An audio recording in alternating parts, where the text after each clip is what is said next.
আমি প্রসূন বাবুকে দিয়ে শুরু করি। প্রসূন বাবু, আমার একটা প্রশ্ন রয়েছে। কলকাতা হাইকোর্ট যে প্রশ্ন গতকাল করেছে, আমারও ঠিক একই প্রশ্ন। সেই প্রশ্নটা রিপাবলিক বাংলা প্রথম দিন থেকে করছে। প্রথমেই এই আরজি করের তরফ থেকে বলে দেওয়া হলো যে এইটা আত্মহত্যা। তারপর বলা হলো মানসিক অবসাদে ভুগছিলেন বা মানসিক একটা রোগ ছিল। তারপর পুলিশ মামলা রুজু করছে, অস্বাভাবিক মৃত্যু মামলা। এই ঘটনা গোটা দেশ নিন্দা জানাচ্ছে। আপনি একজন চিকিৎসক হিসাবে নিন্দা জানাচ্ছেন নিশ্চয়ই, অবশ্যই। এবং সেই জায়গায় দাঁড়িয়ে আপনি বলুন তো, এই মেয়েটা বিচার পাওয়ার জন্য কত দুয়ারে ঘুরে বেড়াবে? এই মেয়েটার পরিবার, যিনি চিকিৎসক, যিনি অভয়া, তার পরিবার তো বিচার চাইছে, কিন্তু কোনো জায়গায় কি মনে করা হচ্ছে আড়াল করার চেষ্টা করছে এই রাষ্ট্র, এই রাজ্যের সরকার? প্রথম যে দুটো আপনি পয়েন্ট বললেন, সেই দুটো পয়েন্টে বলি, যে কোনো রাজ্যে যে কোনো সরকার, যে কোনো রাজ্যে যে কোনো পুলিশ যদি, বা যে কোনো রাজ্যের যে কোনো হসপিটাল অ্যাডমিনিস্ট্রেশন যদি কেউ এই ঘটনাকে প্রথমত আত্মহত্যা অথবা অস্বাভাবিক মৃত্যু অথবা কোনো রকম কোনো ফ্যাক্টসকে যদি হাইড আপ করে, দলমত নির্বিশেষে এর সমালোচনার ঊর্ধ্বে হতে পারে না। এর নিন্দনীয়, এর চূড়ান্ত, একে নিন্দা করা উচিত, এবং যারা যারা এর সঙ্গে যুক্ত আছে এই কাজে, তাকে চূড়ান্ত শাস্তি দেওয়া উচিত। এখানে কোনো জায়গায় কোনো দল মত নির্বিশেষে প্রত্যেকের রায় একই হওয়া উচিত।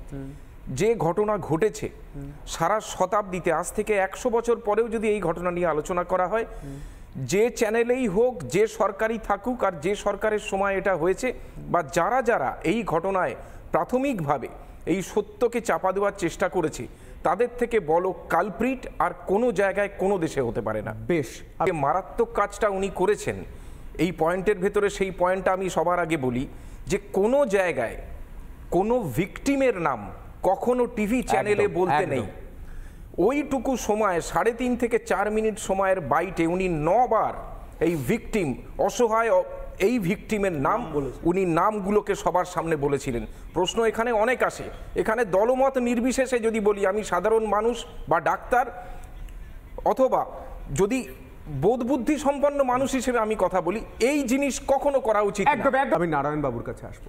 স্যার, আপনার কি মনে হয়, দীর্ঘ কর্মজীবন, সেই অভিজ্ঞতা থেকে কি মনে হয়, এত বড় একটা ঘটনা, তখন তারপরই সন্দীপ বাবুকে সরিয়ে দেওয়া হচ্ছে, কিন্তু অন্য জায়গায় নিয়ে গিয়ে তাকে বসিয়ে দেওয়া হচ্ছে? ন্যাশনাল মেডিকেল কলেজে আন্দোলনরত চিকিৎসকরা বলছেন আমরা আবর্জনা নেব না, আরজি করের আবর্জনা নেব না। কিভাবে দেখছেন রাজ্যের ভূমিকাটা, কিভাবে আপনি দেখছেন? দেখো, রাজ্যের ভূমিকা নিয়ে কথা বলার আগে আমি সামটোটাল আর কি আমাদের পয়েন্ট অফ ভিউ থেকে এবং আমার যে অভিজ্ঞতা তার ভিউ পয়েন্ট থেকে আমি বলছি কতগুলো ব্যাপার। যে হাইকোর্টের এই রায়ের আগে কি ছিল, পুলিশ কমিশনার বিনীত গোয়েল, তার একমাত্র কাজ হচ্ছে মাননীয়ার চটি চাটা, এবং তিনি পুরো মিথ্যে কথা বলে গেছে। গতকালই একটি ডেইলি নিউজ পেপারে একটা পোস্ট এডিটোরিয়ালে আমি লিখেছিলাম এবং জানিয়েওছিলাম যে সঞ্জয় রায় বলে যাকে অ্যারেস্ট করা হয়েছে, সে কিন্তু কোর্টে খালাস পেয়ে যাবে। তার কারণ হচ্ছে, এখানে ডাক্তারবাবু বসে আছেন, ডক্টর প্রসূন ঘোষ, তিনি নিশ্চয়ই সার্টিফাই করবেন, সারা পৃথিবীতে এ ধরনের ধর্ষণ করে খুন করা যে পদ্ধতি, তার ইনভেস্টিগেশনে প্রথমে যেটা করা হয়, যে ভ্যাজাইনাল ফ্লুইডের ওখান থেকে আপনার যদি মাল্টিপল সিমেন পাওয়া যায়, তাহলে এটা গণধর্ষণ।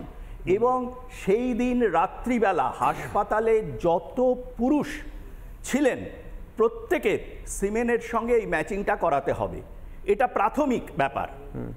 সেটা কি হয়েছে? সেটা হয়নি। এবং কত তাড়াতাড়ি ভেবে দেখুন যে বডিটা পুড়িয়ে দেওয়া হলো, এবং যা যা পুলিশ কমিশনার বলেছেন মিথ্যে কথা। এবং ওখানকার যে প্রিন্সিপাল, তার যেহেতু আর্থিক দুর্নীতি সহ বিভিন্ন কেলেঙ্কারিতে তিনি আগেও বদলি হয়েছিলেন, এমন কোনো একটা অদৃশ্য শক্তি আছে, এমন কোনো কিছু আছে যে মাননীয়ার সরকার অবধি পড়ে যেতে পারে যদি অ্যাকচুয়াল আততায়ীকে ধরা হয়। কামদুনি কাণ্ডে এই বিনীত গোয়েল হাইকোর্টকে মিসলিড করেছিল।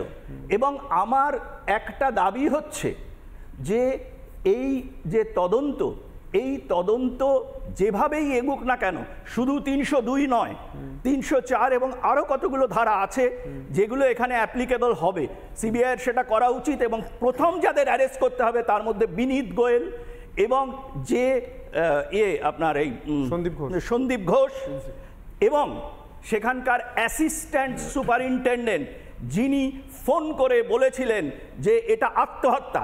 এই ডেড বডি দেখলে আমরা যারা চিকিৎসা বিজ্ঞান সম্পর্কে আমাদের জ্ঞান আছে তাদের কথা বাদ দিন, সাধারণ লোক অবধি বলবে যে এটা আত্মহত্যা নয়। সুতরাং মাননীয়া এটা ইচ্ছাকৃতভাবে তার সরকারকে ইনভলভ করে দোষীদের আড়াল করছেন।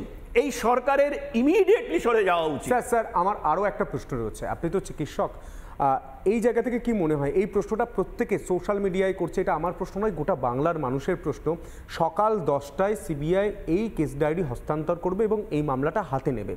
দেহটা কতটা প্রয়োজন ছিল, দেহটা তড়িঘড়ি আপনি যেটা বলছেন পুড়িয়ে দেওয়া হলো, প্রত্যেকে এই প্রশ্নটাই করছে যে তদন্ত কি কতটা ইজি হবে না কতটা জটিল হয়ে গেল দেহটা না থাকার কারণে? দেখুন, তদন্ত জটিল হয়ে গেল, হয়তো ক্যাপিটাল পানিশমেন্ট দেওয়া যাবে না, কিন্তু যাদের নাম আমি করলাম তাদের সাক্ষ্য প্রমাণ লোপাটের ডাইরেক্ট ইনভলভমেন্টের জন্য তাদেরকে কিন্তু ম্যাক্সিমাম আমার যতদূর ধারণা 12 বছরের সশ্রম কারাদণ্ড হওয়া উচিত।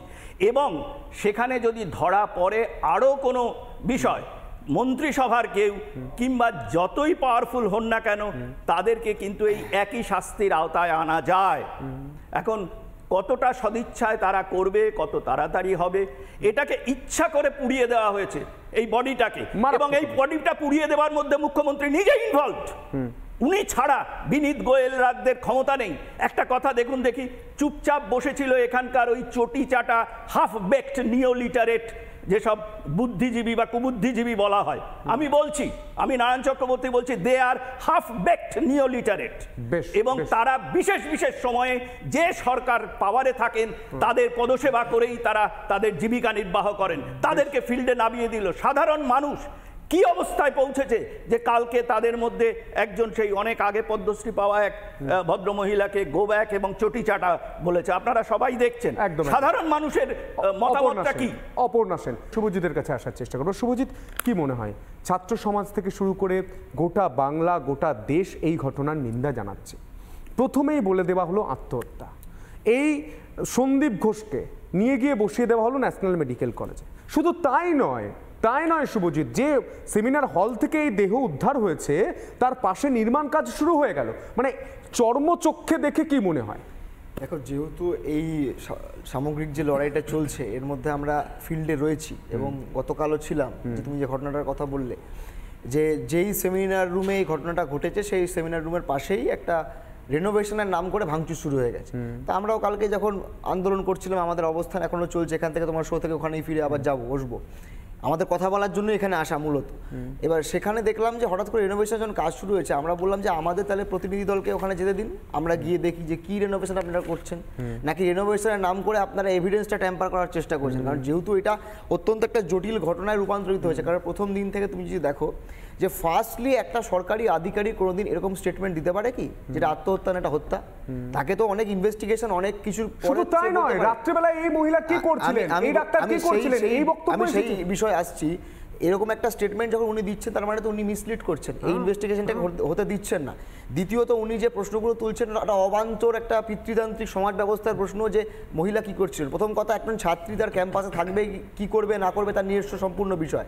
এখানে উনি এটা বলা মানে আদতে উনি কিন্তু এই ধরনের যে অত্যাচার হয়েছে, এই ধরনের যে ঘটনা ঘটেছে তাতে উনি প্রশ্রয় দিচ্ছেন এবং দোষীদের বা অপরাধীদেরকে উনি কোনোভাবে শেল্টার করার চেষ্টা করছেন। আমার 3 নম্বর কথা, দেখুন এই যে সামগ্রিকভাবে যে বডি পোড়ানোর কথা উঠছে না, আমার মনে আছে খুব ভালো করে আনিস খানের যে ঘটনাটা ঘটেছিল। এবার যেহেতু আনিস খান ধর্মীয়ভাবে একটা অন্য সম্প্রদায় থেকে বিলং করতো, আমার মনে আছে ওরা বোধহয় কবর থেকে ওর বডি তুলে তারপর ইনভেস্টিগেশন করা হয়েছিল দুবার। কিন্তু এক্ষেত্রে যেহেতু সেটা সম্ভব নয়, কারণ যেহেতু ধর্মীয়ভাবে মেয়েটি হিন্দু সম্প্রদায়ের এবং স্বাভাবিকভাবে হিন্দু সম্প্রদায়ের যে কাস্টম সেখানে পুড়িয়ে দেওয়া হয়, দাহ করে দেওয়া হয়, সেই জায়গা থেকে এইটা করে ফেলার আমার মনে হয় এটা অবশ্যই এটা ইনভেস্টিগেশনের ক্ষেত্রে অনেকখানি প্রবলেমেটিক হবে। কারণ একটা দেহকে, যেই দেহর উপর অত্যাচার হয়েছে, যে দেহকে ধর্ষণ করা হয়েছে মাল্টিপল জায়গা থেকে, কারণ সিমেন্ট পাওয়া গেছে মাল্টিপল, একজনের সিমেন্ট পাওয়া যায়নি, যে কথাটা উঠে আসছে বারবার। এবার সেখান থেকে তো এই প্রশ্ন উঠতে পারে যে তারা বাকি যেই অংশের লোক যাদের সিমেন্ট পেয়ে যাওয়ার কথা বা পাওয়ার কথা, সেখানে তো রেকর্ড থাকার কথা।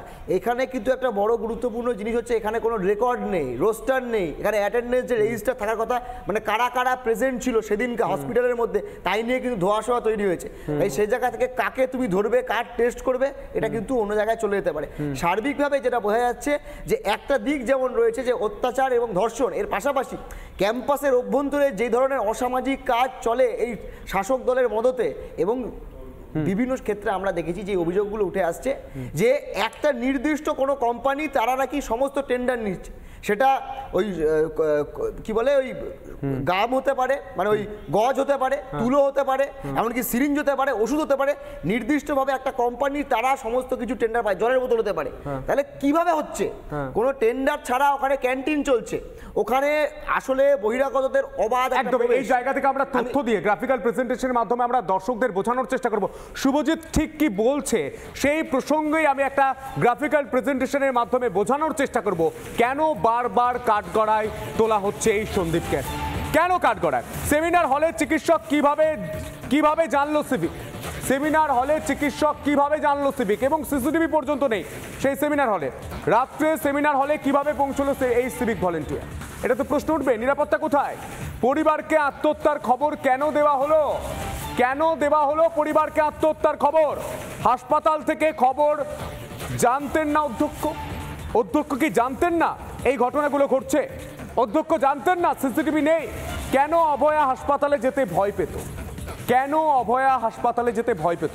প্রশ্ন নম্বর 6, কাদের ভয় করতো অভয়া? কাদের ভয় করতো অভয়া? হাসপাতালে ভয় চিকিৎসকের জানতেন না? অধ্যক্ষ কি চুপচাপ বসেছিলেন? অধ্যক্ষ কিছুই জানতেন না, কোনো খবর রাখতেন না? হাসপাতালে কেন অন্ধকার?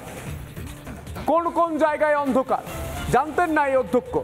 কেন পরিবারকে 3 ঘন্টা অপেক্ষা করানো হয়েছিল? কেন পরিবারকে 3 ঘন্টা অপেক্ষা করানো ছিল? এই প্রশ্নগুলো উঠবে, এর জন্যই কাঠগড়ায় তিনি প্রথম হাসপাতাল সূত্রে জানিয়ে দেওয়া হলো এটা আত্মহত্যা।